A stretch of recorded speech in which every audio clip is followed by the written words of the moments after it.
1971 সালের মুক্তিযুদ্ধে গেরিলা ও প্রচলিত যুদ্ধের সংগঠক বাংলাদেশের প্রথম সেনাপ্রধান ও জেনারেল আতাউল গনি ওসমানীর অবদান ছিল অত্যন্ত গুরুত্বপূর্ণ বলে আমার চিরকাল প্রতীয়মান থাকবে। তার নেতৃত্বের মাধ্যমে মুক্তিযুদ্ধের সাফল্য অনেকাংশে নিশ্চিত হয়েছিল। তিনি স্বাধীনতার পরেও নিরলসভাবে জাতি ও গণতন্ত্রের কল্যাণে নিজেকে নিয়োজিত রেখেছিলেন। এরপরও যখন দেশের স্বাধীনতার মূল অগ্রণী পুরুষদের সম্পর্কে আলোচনা হয়, তখন অনেক সময় তার নাম যথাযথভাবে উচ্চারিত হয়নি।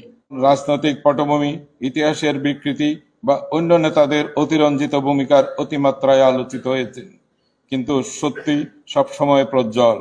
অতএব সঠিকভাবে ইতিহাস লেখার এবং ইতিহাসের সঠিক মূল্যায়ন করা খুবই জরুরি।